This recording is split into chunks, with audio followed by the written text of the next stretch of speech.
꼭 그 오래돼야지만 하이엔드 브랜드다, 명품 브랜드라 할 수는 없지만 이런 브랜드 철학을 고수하면서도 장기적으로 투자할 수 있는 그런 자본력과 비전. 네, 팝업 스토어는 최고의 마케팅 전략이자 네. 그런 어떤 단순히 뭐 판매 이벤트를 넘어서 브랜드의 철학이라는 세계관을 가장 감각적으로 또 압축적으로 보여줄 수 있는 공간입니다.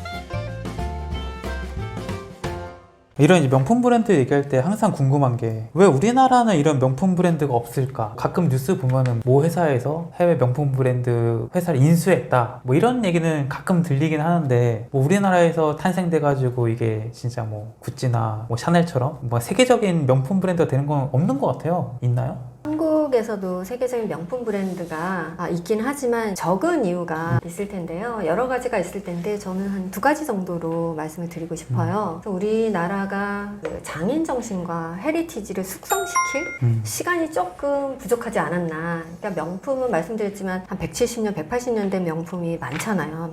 하이엔드 브랜드 중에서 꼭 그 오래돼야지만 하이엔드 브랜드다, 명품 브랜드를 할 수는 없지만 대부분은 이런 그 짧은 시간 안에 만들어지기는 좀 힘든 부분이 있어요. 그래야지 그 갈고 닦고 여러 가지 시행착오를 거쳐서 최상의 어떤 그 상품을 만들어낼 수 있는 것처럼 수십 년에서 또 150년, 170년 넘는 그러한 장인의 역사와 이야기가 쌓여야지 비로소 그 가치를 인정받을 수 있다고 보는데요. 에르메스, 루이비통, 까르띠에는 거의 170년, 180년 정도 된 이상의 역사를 가지고 있거든요. 근데 우리나라는 짧은 시간에 급속 성장을 했고, 그리고 가장 중요한 게 효율성, 기능성, 빨리빨리 이런 부분들이 사실은 우리를 이렇게 빨리 성장시키게 된 계기고, 이게 얼마나 큰 또 장점이에요. 그런 장점이 있는가 하면 그런 장점을 위해서는 또 성과, 생산성 이런 부분에 되게 집중을 했다는 거죠. 그게 너무나 큰 장점이기도 하지만 또 반면에는 또 보이지 않는 이런 시간적인 가치라든지 뭐 눈앞의 이익은 아니지만 장기적인 관점에서의 투자, 이런 부분은 조금 자리 잡기가 힘들지 않았나, 이런 전반적인 상황에 의해서 그런 부분들이 조금 있었던 것 같고요. 그래서 이런 브랜드 철학을 고수하면서도 장기적으로 투자할 수 있는 그런 자본력과 비전, 이런 부분을 좀 가지고 가야 되지 않나라는 생각을 합니다. 그래서 지금 현재 그 K-컬처라든지 영화 이런 부분에서 굉장히 유명하고 세계적인 관심을 너무나 한 몸에 받고 있잖아요. 그리고 현재 막 이런 관광도 지금 밖에 나가면 외국인이 꽤나 많더라고요. 너무 많이 맞아요. 오셔가지고 K-팝 데몬 헌터스 덕분이죠. 이러한 것들이 단순히 한순간의 인기나 이런 것에 그치지 않고 장기적인 관점에서 세계적인, 그리고 세대를 관통하는 이런 장기적인 관점에서의 가치로 거듭나려면은 이런 부분이 눈앞의 이익이나 아니면 단기적인 관점보다는 좀 장기적인 관점에서 이 가치를 가지고 투자를 하고 본질적인 이런 부분들을 조금 더 관심 있게 바라보면서 진행을 하면 좋겠다는 생각이 들고, 이렇게 될 때 결국에는 우리나라의 하이엔드 브랜드도 훨씬 더 많아지고 또 길게 가져갈 수 있지 않나라는 생각이. 네. 작가님께서 이제 아트 컬래버레이션도 얘기를 하셨잖아요. 이 아트하고 하이엔드는 뗄래야 뗄 수 없는 건가요? 아니, 뗄래야 뗄 수 뗄 있죠. 수 있어요? 네, 꼭 막 무조건 연결돼야 된다. 네. 사실은 그런 건 아닌데 네. 아트가 주는 힘이 있어서 그 유니크한, 그리고 아트가 주는 어떤 그 감성적인 연결, 그런 힘들이 있기 때문에 네. 사실은 콜라보레이션을 많이 한다고 보여져요. 그래서 최근에 제가 진행한 프로젝트에도 말씀드렸고, 근데 사실 조금 더 거슬러 올라가면 제가 아트에 관심을 가지게 된 계기는 네.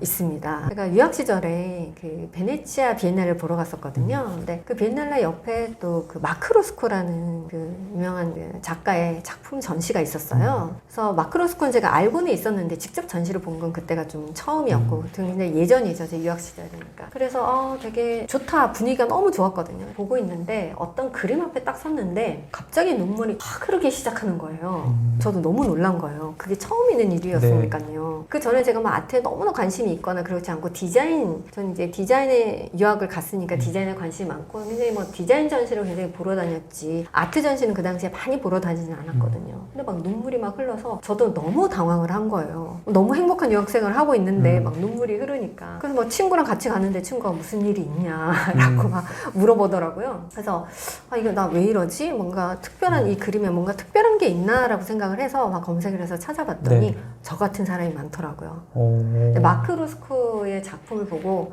되게 울음을 터트린 사람이 꽤나 많았던 거예요. 아, 같은 작품은 아니고 그 사람의 작품. 작품. 네, 꼭 그 작품이 아니더라도 그 마크 로스코의 작품을 보고 눈물을 흘린 사람이 꽤나 많았다는 것을 알게 됐어요. 그때부터 저는 이게 아트가 주는 힘이 굉장히 크다. 이거는 사실 저인 경우는 이제 그런데 뭐 다른 사람이 그 그림을 봤을 때 꼭 운다는 뭐 그쵸. 보장은 예, 없지만 그쵸. 예. 그렇지만 제가 그렇게 느꼈다는 건 이건 아트가 주는 힘이 굉장히 크다라는 것을 느끼게 됐고, 제가 최근에 또 전시를 몇 군데 보러 갔는데 똑같은 느낌을 해서 눈물이 막 펑펑 흐르진 않았지만 감정이 울컥한 경험을 했거든요. 그래서 그런 거를 봤을 때 아트는 사람의 감정에 많은 영향을 주는 거는 맞다는 것을 확신을 하게 됐고, 그래서 아마 이런 감정적인 연결 때문에 하이엔드 브랜드들이 다양하게 콜라보레이션을 진행을 하고 있는 것 같아요. 그래서 포르쉐 같은 경우가 아트카 프로젝트를 많이 진행을 하거든요. 그래서 말하자면 이제 움직이는 예술 작품이라고 보여지는데요. 크리스 라브루이라든지 다니엘 아샹 이 분들은 이제 한국에서 전시도 많이 하셨어요. 근데 이렇게 그 자동차에 움직이는 곳에 그런 예술을 접목시켜가지고 그런 부분들을 활용을 해서 굉장히 또 선분적인 사람들의 많은 관심을 받기도 했고요.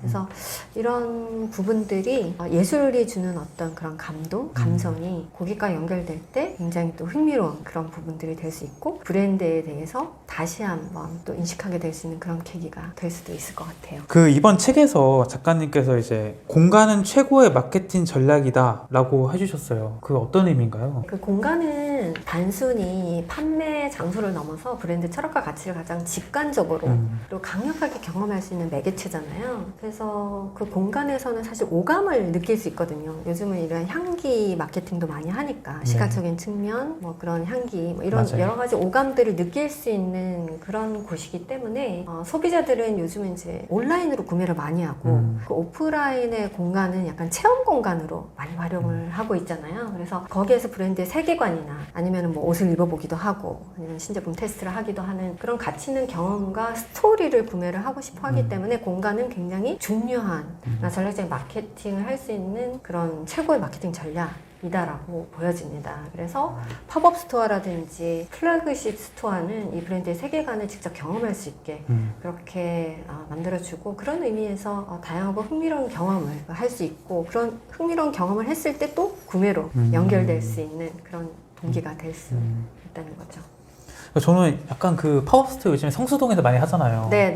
근데 성수동 이제 뭐 기사 난 거 보면은 뭐 3일 빌리는데 막 몇백만 원, 몇천만 원 막 이래요. 막 맞아요. 임대료가. 맞아요. 그럼 이게 3일 동안 문을 열어서 거기서 뭐 사실 물건을 팔려고 여는 것도 아니겠지만 뭐 굿즈나 이런 걸 판다 해도 이게 단순 계산했을 때 안 맞잖아요. 이게 임대료도 안 빠지니까. 그리고 또 인테리어도 새로 공간을 만들어야 되니까 엄청나게 들었을 거고 3일만 하고 또 푸실 건데 이걸 또 그런 과정에서 대체 기업들은 왜 저기다가 몇천만 원씩 임대료 내가면서 팝업스토어를 굳이 만들어가지고 어떤 효과를 누릴까, 이게 굉장히 의문이었거든요. 그럼 이제 작가님께서는 그런 것들이 너무 합리적이고 큰 홍보라고 생각하시는 건가요? 어떻게 보세요 그런 거? 네, 팝업 스토어는 최고의 마케팅 전략이자 네. 그런 어떤 공간을 통해서 그 고객에게 다가갈 수 있는 굉장히 특별한 그런 그 결정체라고 볼 수 있거든요. 네네. 그래서 요즘 소비 트렌드도 굉장히 많이 변하고 있고 소비자들도 굉장히 빠른 소통을 원하고 있잖아요. 그리고 팝업 스토어는 이러한 니즈에 가장 좀 잘 대응할 수 있는 그런 공간이라고 보여집니다. 그래서 단순히 뭐 판매 이벤트를 넘어서 브랜드의 철학이라는 세계관을 가장 감각적으로 또 압축적으로 보여줄 수 있는 공간이라고 생각이 들어요. 요즘 또 소비 패턴이 온라인으로 좀 구매를 하지만 직접 입어본다든지 아니면 브랜드를 체험한다든지 그리고 재미있는 요소들을 또 뭐 경험을 한다든지 이런 부분들을 팝업 스토어에서 많이들 가서 하잖아요. 그게 또 자연적으로 SNS에서 또 홍보를 자연적으로 되기도 하고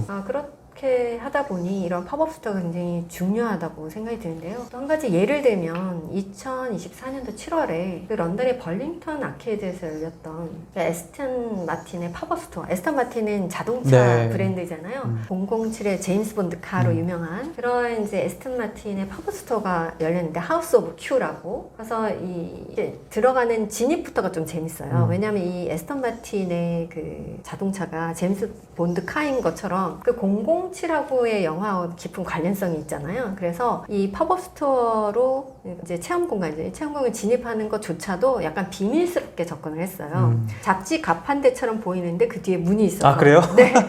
은밀하게 마치 그 영화 속의 한 장면으로 들어가듯이. 그렇게 이제 그 문을 통해서 들어가게 되면 샴페인 바나든지 이런 부분이 나오게 되고 그 스피크 이지 바라고 해서 그 바를 또 지나게 되면 DB5의 도면과 부품, 아카이브 자료들 그리고 디자인들 이런 부분들이 또 전시가 되어 있고 그리고 마치 전반적인 체험 공간을 007의 한 영화의 한 장면처럼 내가 주인공이 된 것처럼 비밀스럽게 미스테리를 풀어나가는 방식으로 뭐 단서를 제공해서 네. 미스테리를 풀어라 뭐 이런 식으로 체험하게끔 만들었어요. 그리고 다 체험이 끝나면은 위에 이제 그 랩에서 어떤 연구소에서 내가 원하는 그런 그 에스턴 마틴을 프로그램을 통해서 내가 원하는 옵션을 통해서 내가 구성을 해볼 수도 있는 그렇게 좀 체험 공간을 만들었거든요. 그래서 이런 식으로 팝업 스토어는 한시적이라는 어떤 그런 특성 때문에 지금이 아니면 또 이걸 볼 수 없는 그런 한시적인 특성도 되게 중요하잖아요. 그래서 나 지금 가서 꼭 보고 싶어. 보고 싶게 만드는. 단기간이기 때문에 굉장히 또 리스크는 있죠. 경제적인 측면에서. 그렇지만 또 한시적이라는 특성 때문에 고객들이 꼭 찾아가는 그런 부분도 동시에 있는 거예요. 희소성 전략인 거죠. 지금 아니면 경험할 수 없다는